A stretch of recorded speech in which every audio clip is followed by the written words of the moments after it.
Stunter శ్రీకాంత్ది ప్రమాదమా హత్య? చనిపోయిన రోజు రాత్రి శ్రీకాంత్ బయటకు ఎందుకు వెళ్ళాడు? అతనికి అర్ధరాత్రి ఎవరు కాల్ చేశారు? కుటుంబ సభ్యులు సంచలన ఆరోపణల వెనక నిజమెంత? స్టంటర్ శ్రీకాంత్ మృతిపై ఇప్పుడు సంచలనం సృష్టిస్తోంది. ఇతడికి జరిగిన ప్రమాదంపై అనుమానాలున్నాయని కుటుంబ సభ్యులు ఆరోపించడంతో ఉత్కంఠ రేపుతోంది. ప్రమాదం జరిగిన రాత్రి ఇంట్లో ఉన్న శ్రీకాంత్ ను ఎవరో రెచ్చగొట్టి బయటకు పిలిచారని అతడి కుటుంబ సభ్యులు ఆరోపిస్తున్నారు. గజం కేవలం 15,500 రూపాయలతో 150 గజాల భూమి కేవలం 23 లక్షలు మాత్రమే. ఆవేశంగా బయటకు వెళ్లిన 10 నిమిషాలకే శ్రీకాంత్ చనిపోయినట్టు ఫోన్ వచ్చిందని చెప్తున్నారు. శ్రీకాంత్ మృతిపై పారదర్శకంగా విచారణ జరపాలని శ్రీకాంత్ సోదరి డిమాండ్ చేస్తోంది. శ్రీకాంత్ ఫ్యామిలీ ఆరోపణలతో ఇప్పుడు కొత్త అనుమానాలు మొదలయ్యాయి.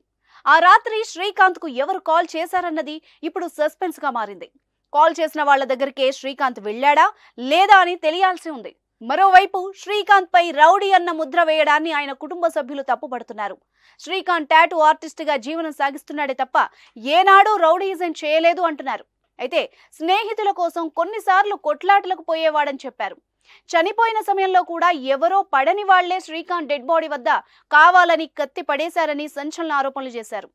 మరి శ్రీకాంత్ కుటుంబ సభ్యుల ఆరోపణల్లో నిజం ఎంత తెలియాలంటే పోలీసులు దర్యాప్తు పూర్తయ్యే వరకు ఆగాల్సిందే. ప్రస్తుతం పోలీసుల వద్దనే శ్రీకాంత్ ఫోన్ ఉంది. జనవరి 27వ తేదీ అర్ధరాత్రి పాత బస్తీలో జరిగిన ప్రమాదంలో శ్రీకాంత్ మరణించాడు. లారీ ఢీకొట్టి ప్రాణాలు వదిలాడు. బైక్ స్టంట్స్ కారణంగానే ఈ ప్రమాదం జరిగినట్టు తెలుస్తోంది. స్టంటర్ శ్రీకాంత్ 10వ తరగతి వరకు చదివాడు. టాటూ ఆర్టిస్ట్ గా జీవనం సాగిస్తున్నాడు. స్కూటీపై రకరకాల విన్యాసాలు చేస్తూ ఆ వీడియోలను ఇన్స్టాగ్రామ్ లో పెడుతూ ఉంటాడు. ఆ విన్యాసాలే అతడి ప్రాణాల్ని తీసేశాయి.